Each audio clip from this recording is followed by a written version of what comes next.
Yau Ma Day, Miu Gai. We're here on Temple Street. We're here for clay pot rice at Hingge.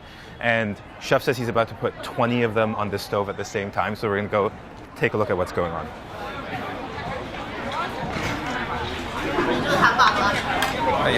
Let me see. 輝哥，好，入嚟睇下過程先。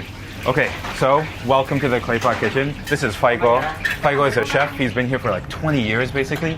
And this restaurant's been open for 43 years. They haven't changed the way they're making their clay pot rice. This is 20 at the same time. It's like a double layered xylophone.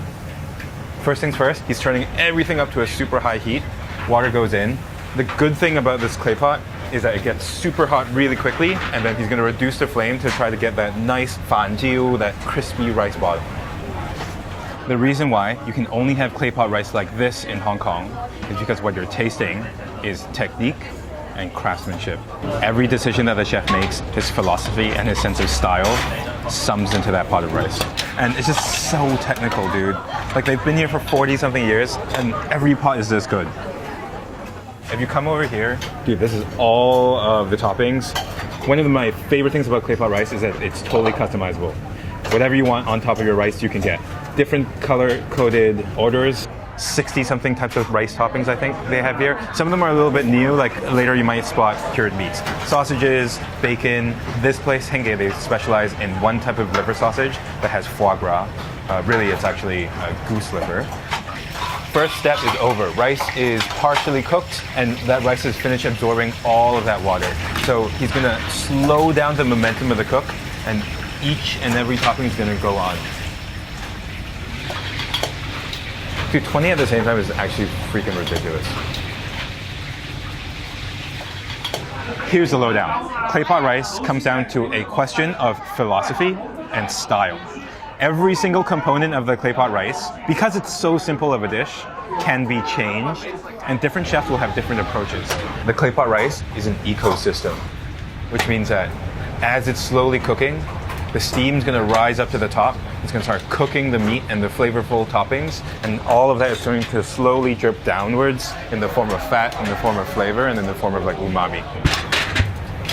He's moving the clay pot to the other side of the burner where it's a little bit less hot, so that you can start building that crispy rice bottom. He thinks of the bottom of the clay pot in quadrants, so he's gonna move it 4 times. So it's very, very even. You get as much crispy bottom as you can. You'll see that black buildup on the bottom, that's actually flavor. All of that hot air is gonna be filtered through this semi-porous clay pot. Experts would say it's first about the flavor of the rice and capturing it within this pot.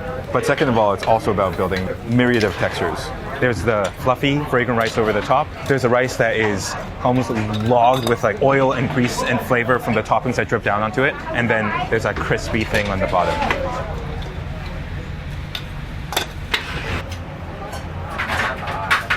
Now is the last stage. The important thing here is that clay pot rice is not finished cooking after you take it off the heat because it needs to sit for just about a minute or 2. After the garnish, it's just going to sit so that all of the juices settle to the bottom of the pot so that the rice is properly flavored. And as the temperature starts to come down just a little bit, all those flavors are going to end up mingling.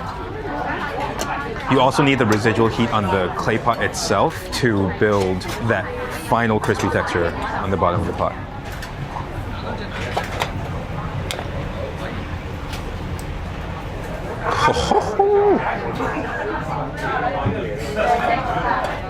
Win.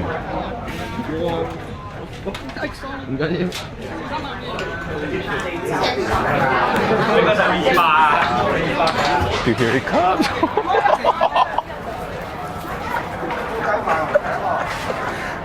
As absurd. Chef's running back to make sure he gets the other 20 going. Okay. 好，窩蛋牛肉飯，煲仔飯。牛肉片嘅牛肉片啊，不如。你中意牛肉片定牛肉餅啊？有㗎。你中意片又得。你覺得餅好食定片好食啊？你中意嘅個人嘅啫喎。因為一片啲牛肉餅，你中意邊個？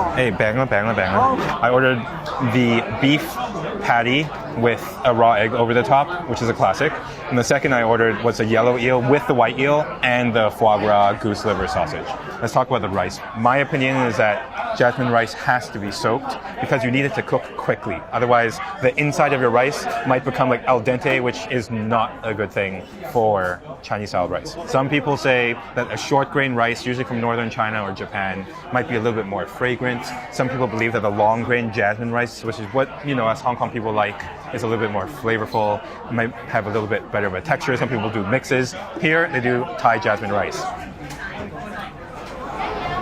Might be us. Once it hits the table, you're not supposed to open it, dude. You're supposed to let it sit for a minute because everything is still cooking.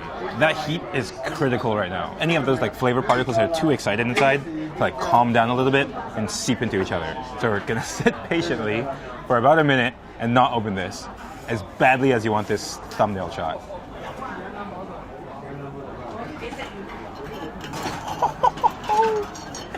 Baby! You see that air gap? That means the rice it's absorbed all that liquid as it's cooking.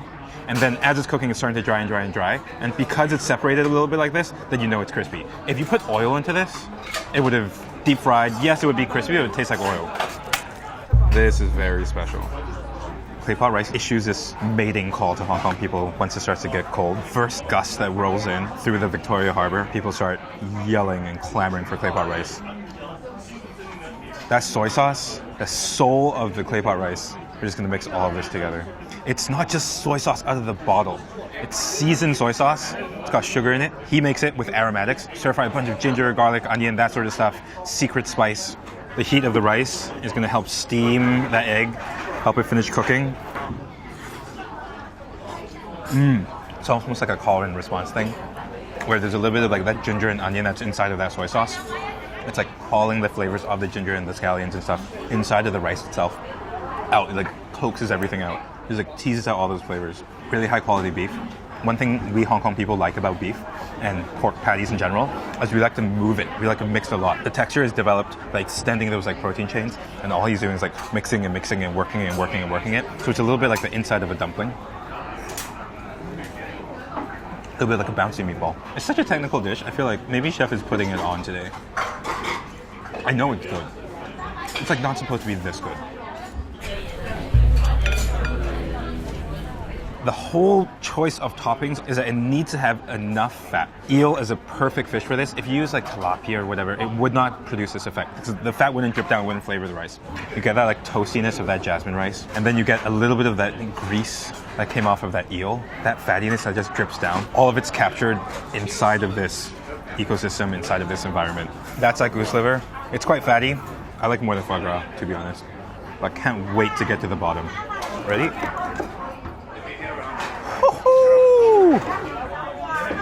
Come on, baby. Isn't that ridiculous? This is just such a show-off technique. It's such a flex.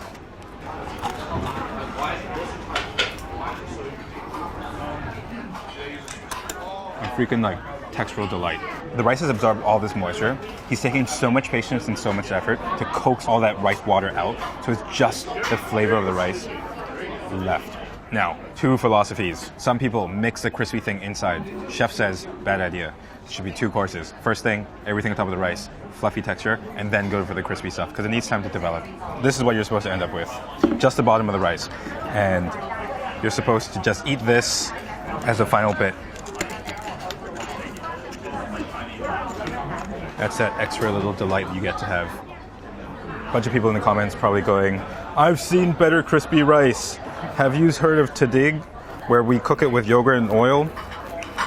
Pardon my pronunciation. Have you seen paella, where you add a bunch of oil? No oil.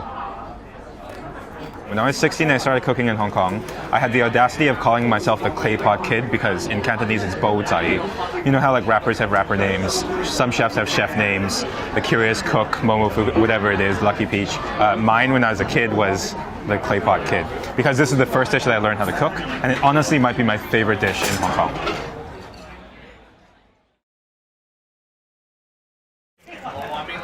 Oh, 口饼 oyster pancake. This is not the oyster pancake episode, but it could be. Chiu chow style, deep fried properly, fresh oysters, mix it into the batter, pour into the oil, it starts to fry, and then she drizzles a little bit more batter over the top to make this crispy bottom. You know what my mom used to say? She used to talk about the way I eat. Always makes other people feel hungry.